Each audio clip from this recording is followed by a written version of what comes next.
저는 참고로 그 우즈베키스탄에서 처음 선교사로 사역을 했습니다. 구소련이 무너지면서,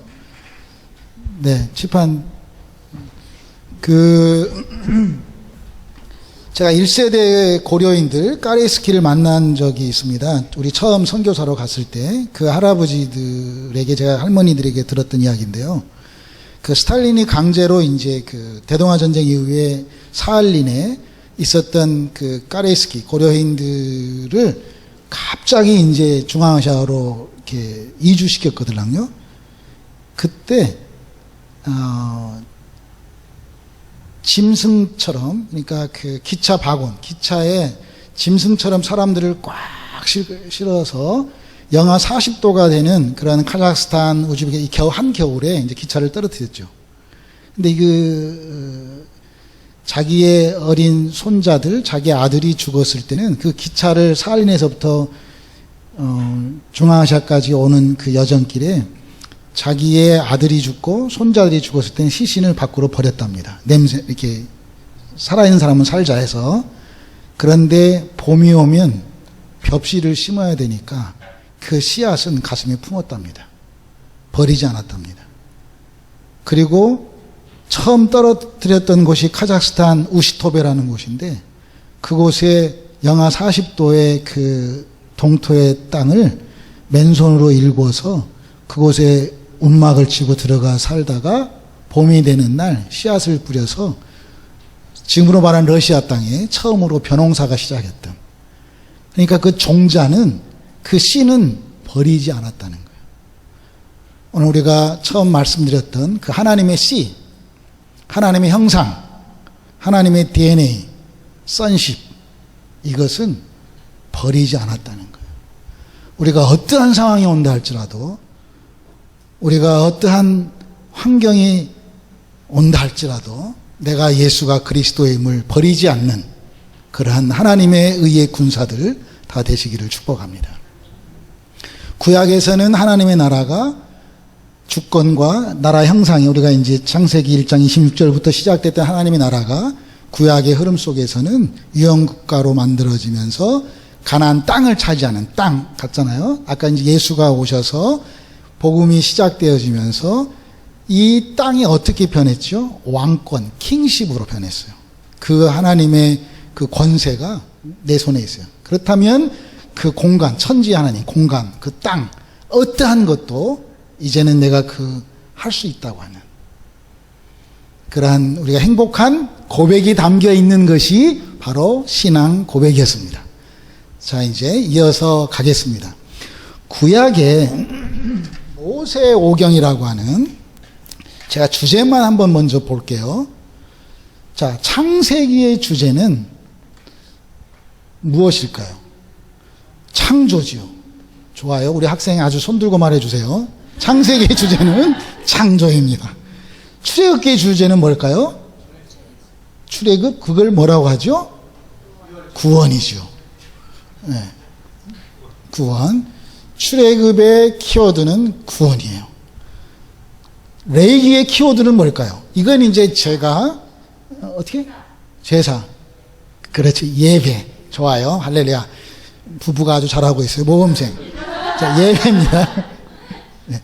그러니까 이 순서대로 보면 내가 창조를 기억한다면 창조 속에 나타나는 구원이 경험되어지고, 구원이 있는 자만이 즐거움으로 하나님 앞에 예배드릴 수 있는 거예요. 순서대로 하면.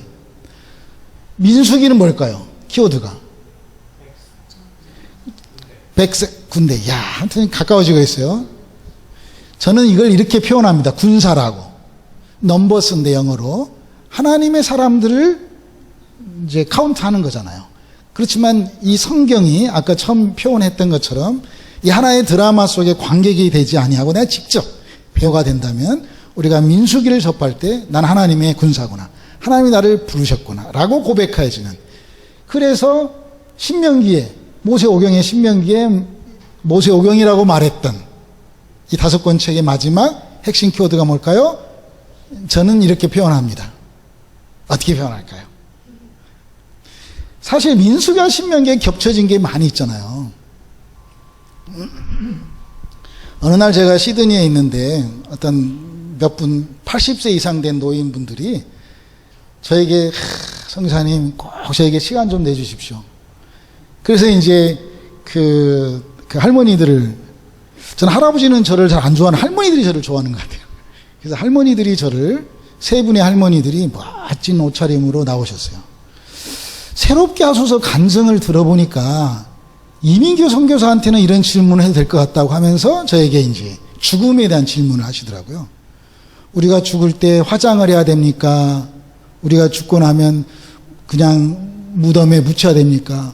몸의 부활에 대해서 어떻게 생각하십니까? 이런 이제 죽음에, 그래서 제가 그 할머니 권사님에게, 사실 제가 죽음이 부전공입니다. 신학은 전공인데, 그래서 죽음 예배학교에 대한, 우리가 이제 남녀가 사랑해서 결혼 예배학교도 하잖아요. 결혼하기 전에 결혼을 준비하는. 그래서 제가 그 80세 된 할머니 분들에게 그 죽음 예배학교에 대한 컨셉으로 이제 그 죽음을 어떻게 우리가 잘 준비할 건가. 여러분, 저는 이 신명기의 키워드를 유언으로 잡았습니다. 유언.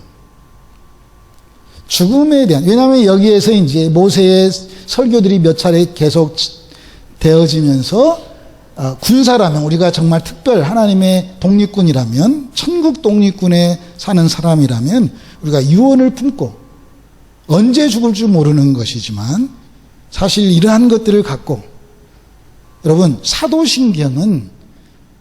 사도신경의 고백은, 하나님에 대한 고백은 딱 한 줄 나옵니다. 성령에 대한 고백도 딱 한 줄 나옵니다. 모든 게 다 예수 그리스도에 대한 신앙 고백이지요. 그런데 저는 사실 신학적으로 빌라도에게 고난을 받으사 십자가에 못 박혀 죽으시고 라는 고백이 어떻게 실제적으로는 맞아요. 역사적으로는. 그렇지만 그 영적인 내면에 보면 어떻게 예수님이 빌라도에게 고난을 받아 십자가에 죽었다는 말을 우리가 신앙으로 고백해야 되지? 예수님은 언제, 어디에서, 어떻게 죽을 걸 다 아셨던 분이세요. 언제지요? 6월절에. 어디에서, 골고다에서, 어떻게, 십자가로. 이걸 다 아셨던 그분은 그 죽음을 피하지 않고 묵묵히 걸어가셨어요. 그분이 나의 신앙의 고백이 되어야 되지, 빌라도에게 고난을 받으사 십자가에 못 박혀 죽으셨다라는 그러한 신앙 고백을 꼭 해야 되나? 라고 생각을 저는 해봤던 사람 중에 한 사람이에요. 그래서 그 세 분의 할머니들에게 제가 신명기를 풀어주면서, 말씀을 전하면서 어떠한 유언을 갖고 사십니까? 그래서 그 주머니에 유언을 품고 살아가도록 도전하는 게 저는 신명기다. 이렇게 저는 표현을 해요. 쉽게 말하면 재무장이죠. 군사로서 재무장하는 거예요. 진짜 군인은 계급도 없어요. 좀 무시무시한 군인들은 누구를 죽여도 아무 노프라블럼이에요. 한국도. 저쪽 거시기 동네 왔다 갔다 하는 군인들은 계급장도 없고 군복도 없고 머리도 길러도 되고 진짜 무서운 군인이죠. 특수요원들은. 우리가 정말 신명기를 통해서 그러한 이 하나님의 그 의의 군사의 유언을 품고 하나님의 나라의 임재를 위해서 천국이 이 땅에 실현되도록 하는 일에 쓰임 받는다면, 여호수아는 뭘까요? 핵심이, 키워드가 돌격 앞으로 정복해라 이걸까요? 저는 순종으로 얻어지는 땅을 우리가 그냥 차지하는 거예요. 순종이죠. 순종. 옆에 있는 우리 자매가 순종 가르쳐줘서 제가 알았습니다. 자, 아들아 이거 한번 풀어주고. 그래서 이 키워드가 제가 이제 그 기독교사에서 바라보는 창조가 너무 중요하기 때문에 그래요. 내일 제가 이제 욥기를 통해서 이제 하나님의 그 의도를 제가 말씀드리려고 하는데요. 정말 이 창조가 얼마나 중요한지, 기독교의 세계관에서 기독교, 세계관, 이렇게 세 개로 나눈다면, 이 스토리거들랑요, 어떠한 관점을 가지고, 어떠한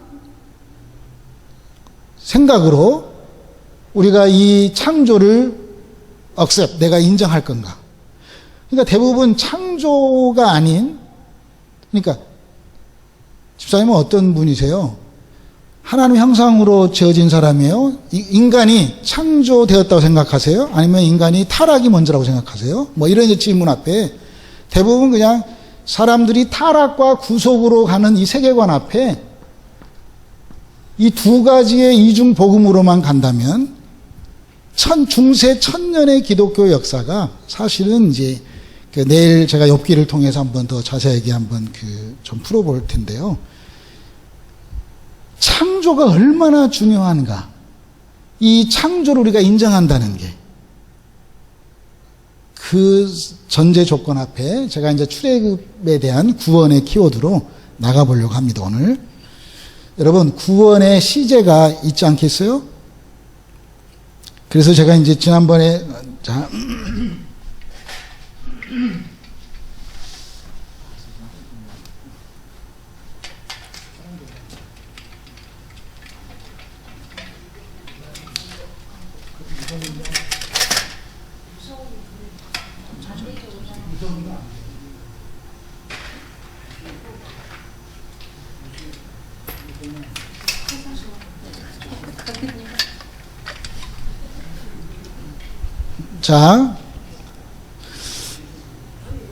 이제 제가 정리해서, 이제 제가 이번 3일 집회에 오늘 첫날은 광야 훈련학교라는 말씀을 붙잡았기 때문에, 출애굽기를 중심으로 지난번에 했던 거에 대해서 출애굽기 하나님께서 광야 훈련학교를 어떻게 이끌어 가셨던 것을 제가 한번 나눠보려고 합니다.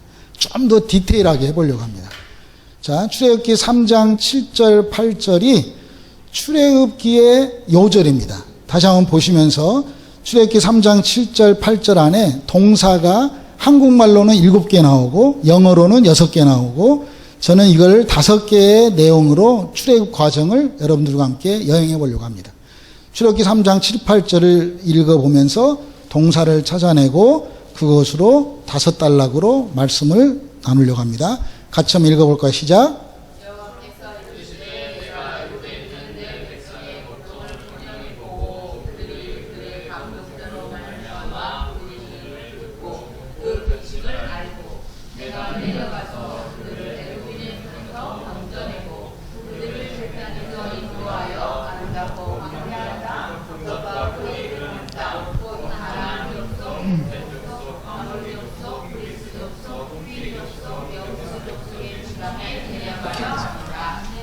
자, 여러분, 출애굽을 보면 이 삶의 전체 여정이 보입니다. 그리고 그 삶의 여정에 특별히 내비게이션으로 우리의 모든 것들이 한눈에 보이기 때문에 출애굽기를 구원의 관점에서 구원의 경영을 우리가 어떻게 해 나가야 되나를 제가 한번 이렇게 그림을 한번 그려보겠습니다. 여러분, 이제 하나의 이 태초의 시간의 하나님을 이 땅에 크로노스라고 하는 것으로 제가 시간을 한 줄로 그렸어요. 이 흘러가는 이 시간 속에서 세월을 아끼는 것은 우리가 여기에서 하나님의 천국의 시간을 건져 올리는 것, 하나님이 원하시는 삶을 살아갈 때만 쌓여지는 천국의 시간. 자, 흘러가는 이 시간 속에서 지금 동사가 보고 듣고 알고, 지난번에 한번 잠깐 했기 때문에 우리가 기억하시죠? 따라서 합시다. 보고 듣고 알고, 그 다음에 내려와서 건져내고 인도하여 데려가려 하노라. 제가 오늘은 이 인도하여를 중심으로 여러분들과 나누려고 합니다. 자, 보고 듣고 알고는 창세기 몇 장이죠? 1장, 2장. 출애굽기. 내려와서는 3장에서 11장. 건져내고는 12장. 인도하고는, 여러분, 구원은 건져내, 6월절 사건으로 구원받은 걸로 우리의 삶이 끝났다라고 해도 과언이 아닙니다. 이거 신학적인 표현으로는 칭의라고 합니다. 이 칭의는 쉽게 말해서 40장, 출애굽이 40장인데 40장에 12, 거의 한 30% 정도 됩니다. 우리가 예수 믿고 우리 구원받았어. 할렐루야. 12장까지입니다. 근데 오늘의 이제 제가 이 인도하여, 그래서 제가 오늘 첫날 제목을 광야 훈련 학교라고 정했습니다. 하나님께서 어디로 인도하냐면요, 세 곳으로 인도합니다. 첫 번째는 6월절 사건 이후에 13장, 14장이 홍해로 인도합니다. 홍해. 그리고 나서 15장, 16장, 17장, 18장 어디로 인도해요? 광야로 인도합니다. 광야로. 수르 광야, 르비딤 광야, 신광야, 르비딤 광야, 신의 광야 이렇게 인도합니다. 인도의 세 번째는 19장부터 24장까지가 신의 산으로 말씀으로 인도합니다. 자, 오늘 특별히 이 광야 훈련 학교의 핵심 키워드로 제가 이 출애굽기에 이 말씀을 붙잡고 여러분들과 한번 나눠보려고 합니다. 제가 전라북도 남원이 고향이에요. 그래서 이제 저는 지리산을 상당히 많이 다녔습니다. 맨발로 고무신만 신고 천왕봉을 막 미친놈처럼 다녔습니다. 그런데 어느 날 조난을 당했습니다. 제가 지리산에 천왕봉 제석단에서 눈이 이렇게 쌓여가지고 동서남북을 못 찾아가지고 헬기가 와서 저를 구조해 줬거든요. 근데 제가 어디 있는지를 위에서 보니까 그래도 보였기 때문에 저를 찾은 거죠. 우리가 지금 이곳에서 하나님께서 천지의 창조주 하나님으로 우리를 지금 보고 계십니다. 지금까지 우리의 삶을, 물론 이 보고 듣고 알고의 여러분 이 말씀은 출애굽기 1장 2장은 창세기 15장에 보면 이미 하나님께서 아브라함에게 400년 동안 노예 생활을 할 거다라고 이미 말씀하셨던 거예요. 큰 그림으로 보면. 근데 이 이스라엘 70명으로 시작했던 그 인큐베이터라고 어떤 신학자가 표현했던 그 애굽에서의 그 요셉의 가족들이 중다한 민족을 이루면서 요셉을 알지 못한 바로가 나타나가지고 가만히 보니까 이게 너무 이 백성들이 이제 너무 많아지는 거예요. 그래서 아시다시피 창세기의 1장에 끊임없이 표현하잖아요. 남자가 태어나면 죽여라. 임신을 못하도록 열심히 일시켰단 말이에요.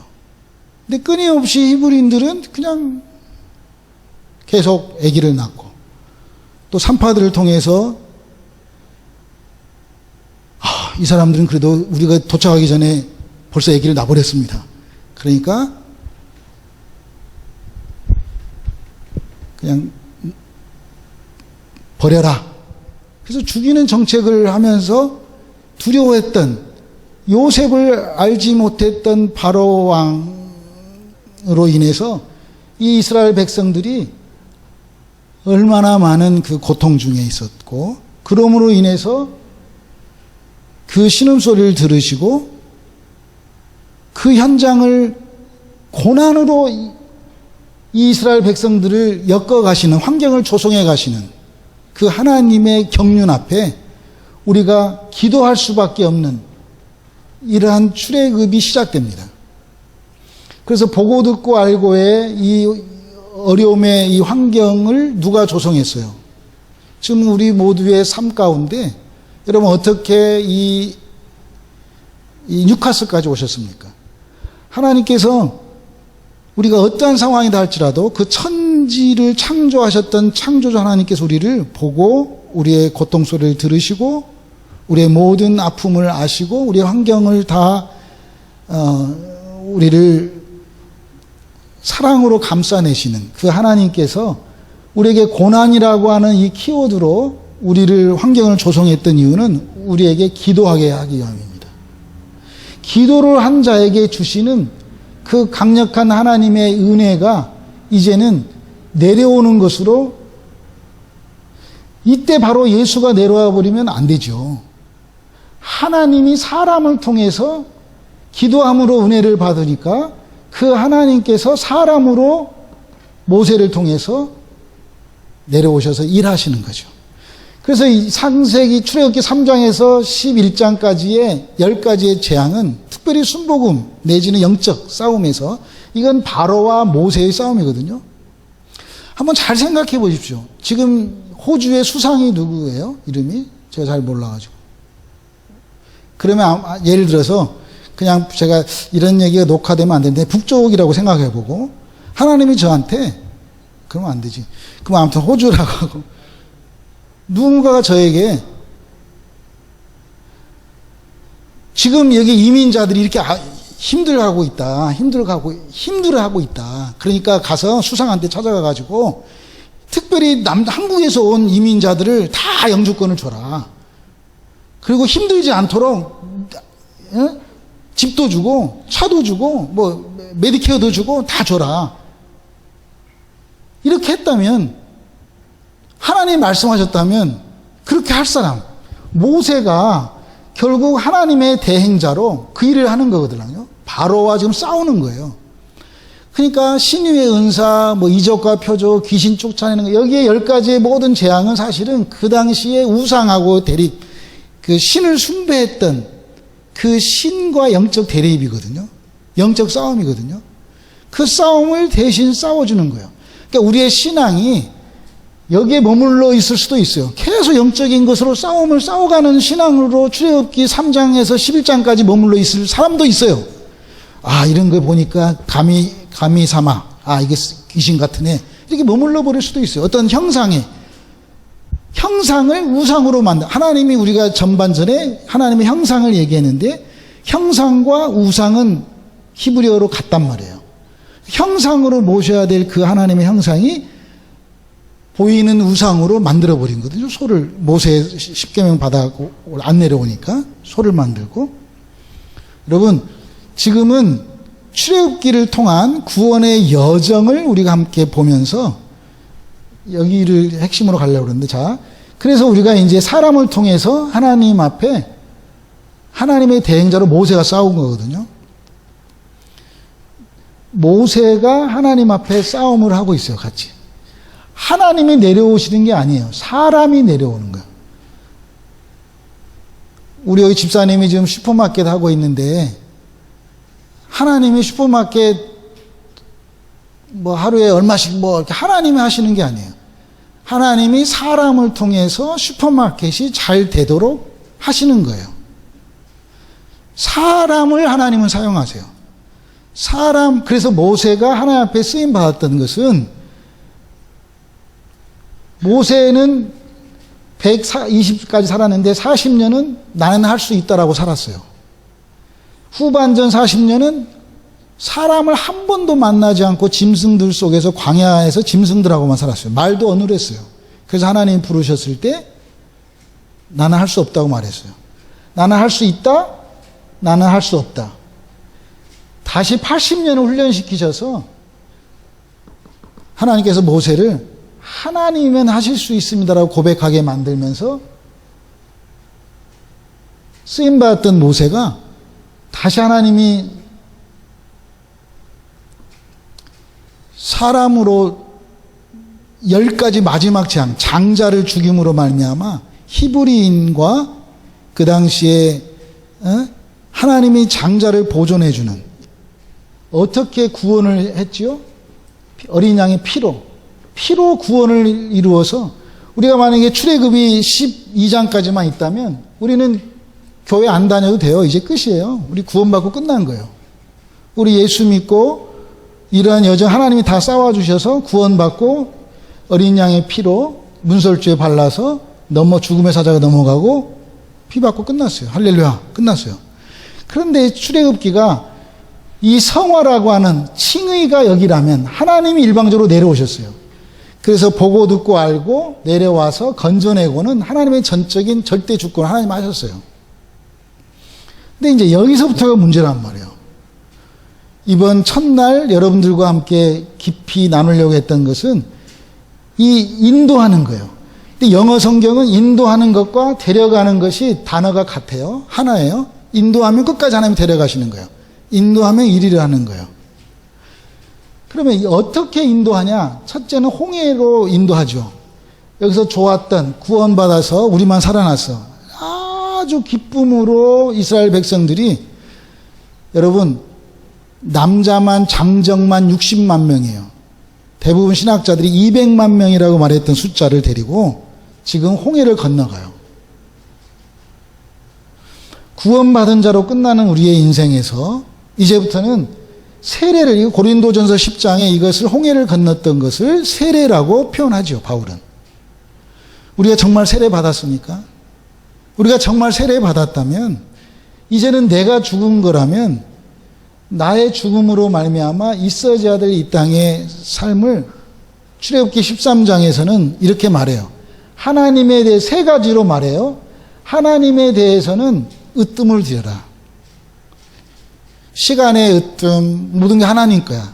첫 달, 장자, 첫 아들, 11조 개념, 이게 다 출애굽기 13장 홍해를 건너고 나서 주신 하나님의 오리엔테이션이에요. 여러분의 삶 가운데 가장 소중한 거, 하나님께 드리는 게. 두 번째는 누룩이 없는 빵을 먹으라고 말해요. 성경을 여러분들이 이제 읽어보셔야 되는 건데요. 13장에. 쉽게 말하면 무교병, 누룩 없는 빵, 죄와 멀리하는 삶을 살아라오라고 하는 것을 홍해를 건너면서 건너지 말씀하는 거예요. 그 다음에 건너서 하나님에 대해서는 으뜸을 드리고, 으뜸 사상이죠. 예수님에 대해서는 죄 없는 삶, 누룩 없는 빵을 먹고, 성령에 대해서는 불기둥과 구름기둥의 인도함을 받아라, 이렇게 말해요. 그래서 이 13장, 14장의 이 홍해 사건을 통해서 하나님께서 우리에게 세례라고 하는 이 중요한 이 의식, 세레모니, 우리가 진짜 세례 받았다면 뒤에서 애국 백성들이, 여러분 보십시오. 이 3장에서 11장 이 이스라엘 백성들을 모세가 한번 또 가가지고 우리를 바로한테, 하나님께서 바로의 마음을 강팍하게 했다, 이렇게 표현들이 몇 차례 나옵니다. 빨리 내보내지 않고. 왜? 피라미드 구조의 이 노동력이 없어지니까 빨리 안 내보내요. 누가 그렇게 했어요? 하나님이 그렇게 하셨다고 나옵니다. 하나님이 바로의 마음을 그렇게 해서 안 보낸 거예요. 근데 또 보낼까? 성경에 끊임없이 또 보낼까? 그러다가 보내면 안 돼. 장자의 마지막 재앙으로 다 들고 너희들이 원하는 데 다 가 라고 말하는 거죠. 다 보내고 나서 가만히 바라고 생각하니까 이렇게 많은 숫자가 가버리면, 우리 지금 대한민국에도 노동자들이, 이민자들이 안 오면 공장이 안 돌아간다고 표현할 정도인데, 갑자기 200만이 빠지면 어떻게 바로가 또 병기를 가지고 쫓아오잖아요. 우리가 진짜 세례 받으면 홍해를 세례 사건으로 바울이 고백했던 것처럼 진짜 세례 받으면 나의 모든 대적들은 다 장사 지내지는 거예요. 아멘. 이게 영적인 이제 첫 번째 이 인도하는 건 홍해로의 세례를 우리 인도하는 거예요. 그래서 저희들은 이제 비록 우리 장애인 친구들이지만 농아인들에게 이슬람 땅에서 세례 받기 위해서 국경을 목숨 걸고, 국경이 열려지지 않았을 때는 수용해서 몰래, 불법이지만 넘어와서 세례받고 가기도 하고, 또 패스포드를 부모님들 몰래 세례받으러 간다고 그러면 이슬람 땅에서 이게 죽은 거나 마찬가지거든요. 부모 몰래 그걸 가져다 와서 국경 넘어와서 세례받고 하고, 이러한 세례식을 저희들이 경험해 봤기 때문에 이걸 제가 삶으로 표현해 드릴 수 있는 거예요. 세례 받는다는 것은 정말 이제 우리는 다 세례 받았으니까 지금이라도 세례 받는 자에게 주신 하나님의 세 가지 원칙 뭐예요? 하나님께는 으뜸을 드리고, 제일 좋은 거 드리고, 예수님에 대해서는 죄 없는 삶을, 죄를 이겨낼 수 있는 그러한 삶을 살아야 되고, 성령에 대해서는 인도함을 받아야 된다. 이것이 이제 이 홍해로 인도하는 두 번째가, 여기가 이제 핵심이에요. 여기가. 여러분 생각해 보세요. 이렇게 해서 이제 200만 명이 막 지금 홍해를 건넜어요. 얼마나 좋겠어요. 할렐루야. 너무너무 좋아요. 근데 사흘길을 갔는데 너무 진짜, 여러분 광야라는 것은요, 동서남북이 구분을 못 해요. 지형지물이 있어야지 구분을 하죠. 어디가 동쪽이고 어디가 서쪽인지는. 그런데 그냥 이 광야에 저도 우즈베키스탄도 광야가 있거든요. 가보면 이 사실 어디가 동쪽인지 구분이 잘 안 되는 곳이거든요. 또 바람 한 번 불면은 또 싹 또 지형이 바뀌어질 수도 있고.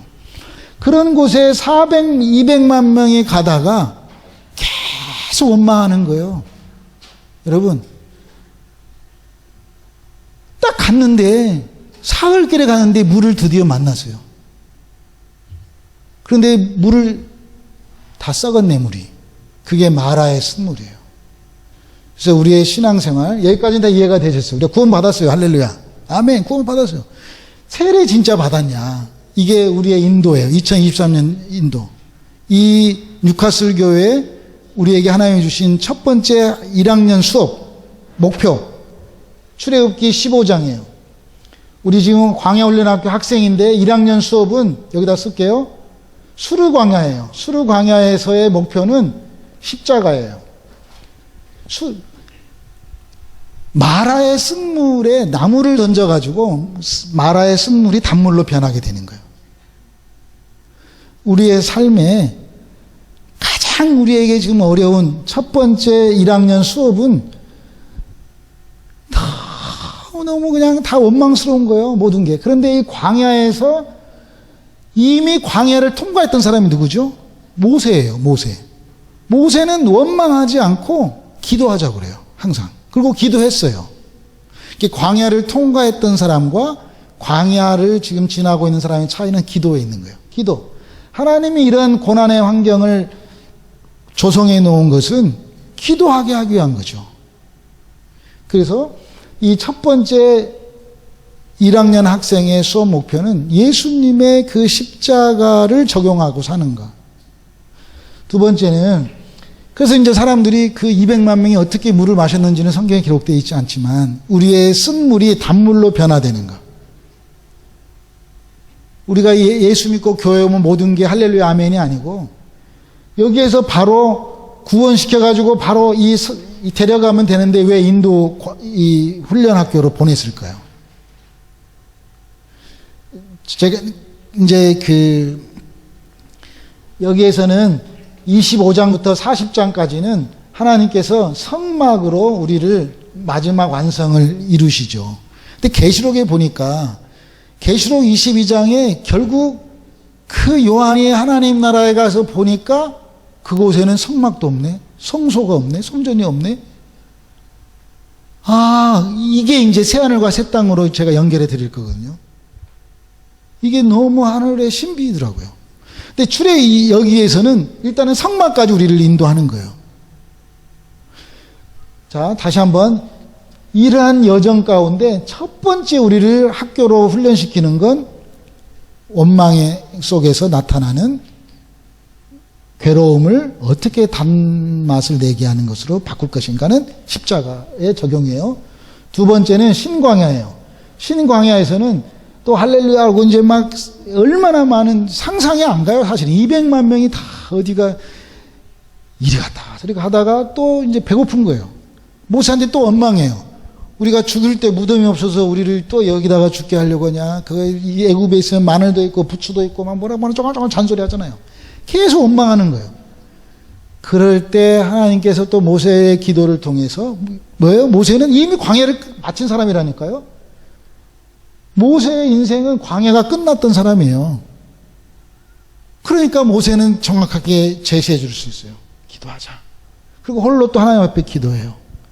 기도하니까 우리의 삶 속에서 양식을, 그래서 만나를 주시는 거예요. 그래서 매출하게 매일매일의 만나를 주시죠. 히브리식 시간 개념은 저녁이 되고 아침이 되는 거잖아요. 그러니까 우리가 주기도문에 오늘날 일용할 양식을 주십시오. 오늘날 한 달 양식 주십시오. 오늘날 1년 양식을 주십시오. 그러면 참 좋았을 텐데 왜 일용할 양식? 매일매일 저녁에 기도하면 그날이 내일이고 아침에 기도하면 그날이 오늘이니까 사실은 시간 개념으로는 매일매일의 양식이에요. 토요일 날은 거두지 말고 이게 그냥 단순한 기도지만 상당히 의미가 깊은 하나님과의 릴레이션, 기도가 끊임없이 계속되어지는, 계속 간구하게 하는. 그래서 두 번째 광야 학교는 출애굽기 16장에 나와 있는 신광야. 성경에 보면 그대로 제 얘기했던 걸 더 구체적으로 설명되어 있기 때문에 성경을 보시면 됩니다. 그래서 그래서 선교사들은 사실은 이 하나님만 바라보게 하는, 하늘만 보게 하는, 우리가 내일 뭘 먹을까? 사실 여기 우리 딸이 와 있는데 우리 하늘이가 어렸을 때 엄마 나도 진짜 라면 한번 먹고 싶다. 라면. 그냥 우리 농아들 와서 그냥 선수들이 오면은 또 물 부었고 국수 조금 집어넣고 또 누구 더 오면 또 물 부어서 국수 집어넣고 라면 하나에다 스프 하나에다가 막 이렇게 하니까 라면 먹고 싶다고. 여러분, 선교사들이 이 광야 훈련 학교의 2학년을 졸업해야만이, 저는 그렇게 봐요. 먹을 거 하나님 다 책임져 주신다. 하나님만 바라봤을 때. 세 번째는 이 르비딤 광야에서는 시험 문제가 A, B로 나와요. 지금 5학년까지 5번째 시험이 있는데요. 이 훈련이 있는데요. 이 훈련이 지금 어느 수준에 우리가 있는가가, 내가 어디에 있는가를 알아차릴 때 하나님이 나를 건져내거든요. 제가 구조당했을 때 헬기가 나를 건져냈던 건 서로가 컨택 포인트가 맞았던 거예요. 클릭이 된 거예요. 헬기에서는 봤는데 내가 계속 발견되지 않았다면 죽었을 거예요, 아마. 근데 저도 막 계속 사인을 보내고, 여러분들이 지금 광야 세 번째 A는 뭐냐면, 하나님께서 우리에게 가장 우리의 몸이나 의사는 아니지만 몸의 7, 80% 물이라고 그러잖아요. 물 먹고 싶은 거예요. 가장 근원적인. 이제는 보세요. 이제는 슈퍼마켓에서, 죄송해요, 제가 집사님밖에 모르니까, 슈퍼마켓에서 이제는 좀 더 배도 부르고 뭐 쓴맛이 단맛도 되고 또 이제 먹을 거 걱정 안 하고. 근데 가장 인간의 근본적인 거냐면 물이에요. 물. 목마름이에요. 갈급함이에요. 그런데 이때 이 르비딤 광야에서 반석을 치라고 했던 거 가지고 모세가 결국은 이 200만 명 중에 가나안 땅을 가는 건 여호수아 갈렙 두 사람밖에 없거든요. 200만 명 중에. 우리 이렇게 많은 지금 이 뉴카슬 교회에 또 이 뉴카슬의 1000여 명의 한국 사람들, 또 나는 이민자들, 많은 사람이 있지만 정말 우리가 하나님의 광야 훈련 학교를 잘 졸업해서 하나님 나라에 들어가서 새하늘과 새 땅을 차지할 수 있는 사람이 과연 누굴까? 교회 다닌다고 해서 다 떼속에 끝난 게 아니다 그 말이죠. 정말 강조하고 또 강조하고 싶은 것은 출애굽은 구원의 여정을 우리에게 오늘 이 말씀으로 정확히 내비게이션처럼 보여주고 있다는 거예요. 물의 목마름을 근원적으로 해결해 줬던 것은 성령님의 인도를 받아서 해야만이 되지, 자기의 생각으로 반석을 쳐가지고 결국 본인은 또 모세는 못 가고 그냥 죽는 거거든요. 르비딤의 환경이 두 군데, 아말렉과의 전쟁이에요. 사람과의 전쟁이에요. 여기서부터 이제 사람이 나와요. 르비딤 광야의 두 번째 하나님께서 만들어주신 시험 문제는 사람과의 관계예요. 그래서 아말렉의 육적의 이 전쟁에서 결국은 모세가 손을 들면 이기고 손을 내리면 지는 것처럼 사실은 구체적으로 우리가 신앙생활을 하면서 우리의 기도의 동역자를 찾아서 한 사람 한 사람이 나의 파트너가 되게 하는, 이것만이 기도의 동역자를 찾는 게 우리의 이 훈련 학교를 지나갈 수 있는 길이죠. 육체적인 끊임없는 싸움 속에서 사실은 영적인 싸움을 발견해서, 왜냐하면 아말렉이 그 육적 싸움이었거든요. 그걸 하나님께서 기도의 동역자를 찾아내라고 하는 메시지로 저는 이 시간 여러분에게 도전하고 있는 것입니다. 여러분에게는 기도의 동역자가 얼마나 있습니까? 이 문제를 해결할 수 있는 기도의 파트너를 찾아내야 하는 것이 하나님 나라 학교 학생으로서의 졸업할 수 있는 과정입니다. 마지막 광야 훈련 학교의 마지막은 이 신의 광야의 그 지도자에 대한 시험입니다. 나의 영적인 리더십에 대한. 왜냐하면 이게 그래서 모세가 이제 200만의 사람들을 어떻게 다 이 재판을 하겠어요. 그러니까 아론을 통해서 100부장, 1000부장, 100부장 뭐 이렇게 나눠 10부장까지 나눠서 이제 조직화하라고 얘기하거든요. 그러니까 마지막 시험은 자기의 리더십에 대한 시험입니다. 그러니까 여러분들에게는 진정한 목자, 리더가 계십니까? 여러분들의 목사님에 대한 시험 문제가 잘 통과될 때 하나님께서는 신의 산으로 마지막 우리를 인도합니다. 인도. 신의 산에서는 결국은 하나님의 말씀이죠. 하나님의 자기 계시죠. 하나님의 철학이죠. 하나님의 사상이죠. 나는 이거 좋아하고 이거 싫어해. 하나님 것을 우리에게 알려주시는 거죠. 그렇게 했을 때 우리가 이제 하나님의 말씀, 그래서 여기서 이제 십계명이 나오는 거잖아요. 그래서 이렇게 인도해서 결국은 목적은 뭐냐면 성막의 핵심은 뭐예요? 성막은 매일매일 하나님과 교제예요. 예배자로 살게 하는 게 목적이에요. 사실은 출애굽이 딱 끝나면 시간적으로는 모세가 죽었으니까 여호수아로 가야 돼요. 여호수아로 안 가고 결국은 이제 우리에게 하나님의 대행자로 아까 얘기했던 선십과 킹십, 하나님의 나라를, 성경 모든 전체가 주제가 하나님의 나라예요. 하나님의 나라. 내용은 하나님의 나라를 예수 그리스도로 어떻게 채워가느냐가 성경 전체에서 흘러가는 스토리텔링이에요.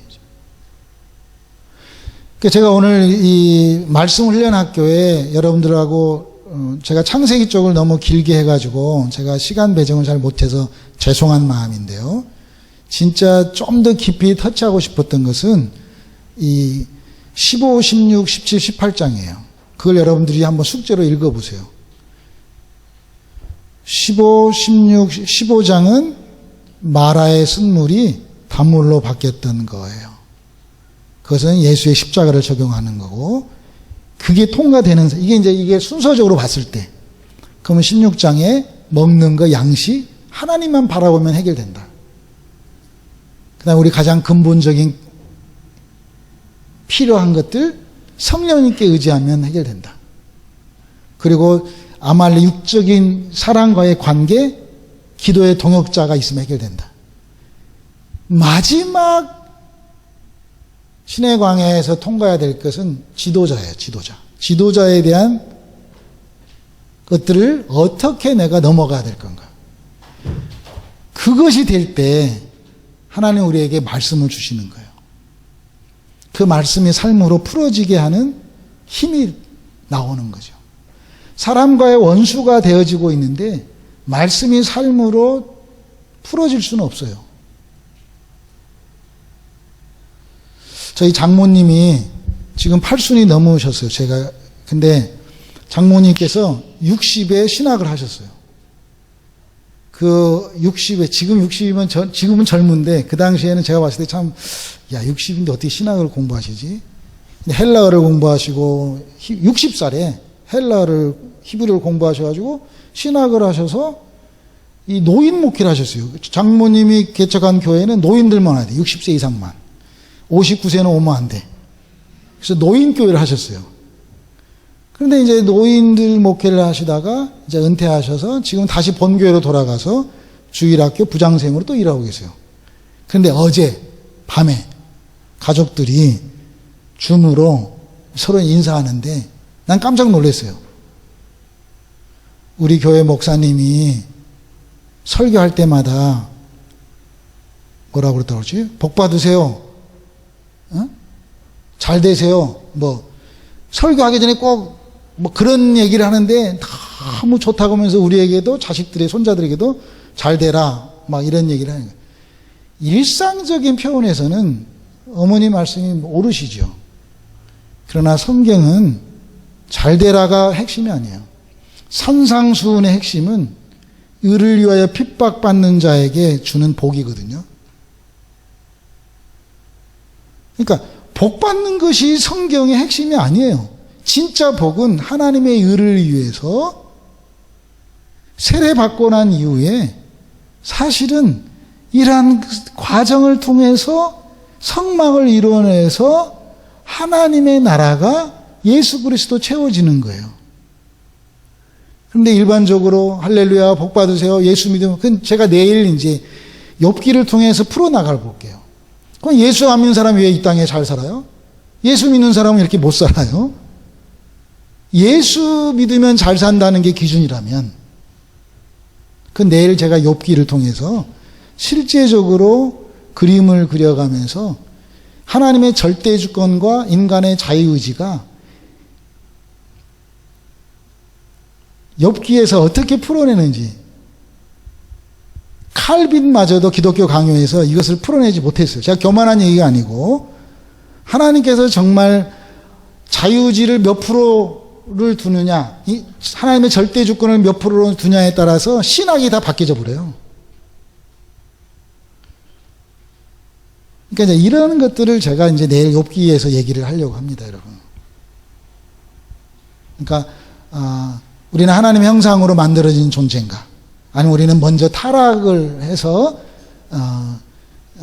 그것이 나에게 더 익숙한 복음인가? 내가 타락한 자로 더 친숙하게 그 말에 들려오는가? 여러분, 신학적으로 구속사라는 얘기 많이 들어보셨죠? 구속사 신학이라는 게 한국 교회의 거의 사실 90% 이상을 차지합니다. 구속사 신학. 하나님 우리를 구속했습니다. 하나님이 창조하시고 인간이 타락해서 하나님 우리를 구속하셨고 우리를 언젠가 회복하십니다. 이게 기독교 세계관이에요. 여러분, 구속 신학으로 보면은 제 얘기를 이해 못합니다, 여러분. 구속 신학은 틀린 건 아니지만 제가 제 아들이 뭔가를 잘 못해서 제가 너 구원해 줄게. 타락했기 때문에 내가 너 뭘 해줄게. 하나님이 사람의 뒤를 쫓아다니면서 사람을 챙겨주는 시기, 쉽게 말하면 인간이 잘못했기 때문에 하나님이 오실 수밖에 없었다? 틀린 건 아니지만 잘못했기 때문에가 전제가 된다면 하나님 쉽게 말해서 인본주의가 되는 거예요. 이해가 되시나요? 아무튼 내일 욥기를 통해서 한번 풀어보겠습니다. 하나님은 저의 신앙은 제가 이제 이 십자가에 대한 책에 아시아대학 신학교 총장님이야 여러 어르신들이 이제 저를 격려했던 것은 이민교는 절대 주권에 신본주의 사상을 갖고 있구나. 저는 먼저 제가 그 얘기를 합니다. 저는 하나님이 진정한 창조주이시고 하나님만이 살아계신 만왕의 왕이시고 하나님만이 절대 주권을 갖고 있는 분이라고 저는 인정하고 그렇게 살아가고 있는 한 사람입니다. 여러분, 이 출애굽기가 하나의 구원의 여정입니다. 이 땅에 여기는 칭의라고 하는 하나님 우리를 내려오셨습니다. 여기에 이 과정은 성화라고 하는 우리가 이 땅에서의 구원의 과정을 우리에게 주셨습니다. 왜 주셨나? 나중에 제가 마지막 날 사랑연습 학교에서 그 새하늘과 새 땅을 위해서 결국은 하나님이 우리에게 이러한 과정을 주셨구나. 왜냐하면 신랑에 걸맞는 신부로 살아가도록 우리의 삶의 여정을 주신 거죠. 우리가 이렇게 모나고 이런 우리들을 잘 이렇게 원만하고 충만하게 또 완벽하게 온전하게 완전하게 우리가 이 땅에서 잘 다듬어져서 그 거룩한 그 신랑의 신부로 우리가 이 땅에서 훈련되어질 수 있도록. 자, 말씀을 마무리하겠습니다. 여러분, 2023년 과연 하나님 나라에는 달력이 있을까요? 하나님 나라에는 2022년, 2023년 이런 게 있을까요? 정말 새해가 있을까요? 동해 바다로 새해 구경하러 가고 몰로이카 섬으로 새해 구경하러 가는 이 땅의 사람들은 이 땅에 살고 있는 의식구조에서는 있습니다. 그러나 하나님의 그 세계의 관점에서 보면, 제가 내일 그림으로 그려보겠습니다. 그쪽에서 보면은 구분은 없습니다. 그것을 절대라고 합니다. 이 땅에서의 삶은 상대라고 합니다. 그래서 여러분들이 오늘 꼭 다시 한번 제가 좀 표현하고 싶은데요. 이 책이 참 많이 팔린 책이에요. 이 책에 그런 상대 세계와 절대 세계에 대한 표현들이 조금씩 이렇게 묻어져 나옵니다. 그래서 이것이 이해가, 난 참 이 부분이 참 이해됐다. 나 이해 못했네. 두 가지를 딱 킵해가지고 내일 한 분 한 분 숙제 검사해서 온 학생만 제가 내일 욥기에 대한, 특별히 욥기 시편 잠언 전도학 가서 시가서에 대해 총체적으로 하되 특별히 욥기를 제가 하겠습니다. 하나 더 광고하고 싶은데요. 제가 내일 11시 반에 고스포드에 가가지고 어떤 병문안을 신방을 좀 갑니다. 어떤 할머니. 그래서 이제 점심은 같이 못하고 저녁을 제 아내가, 계획이 없는 건데, 떡국을 40인분인가? 4kg인가? 40kg인가? 아무튼 떡가래를 우리 목사님 이렇게 세배하고 하려고 했습니다. 그러니까 내일 5시 정도면 되겠죠? 5시 반?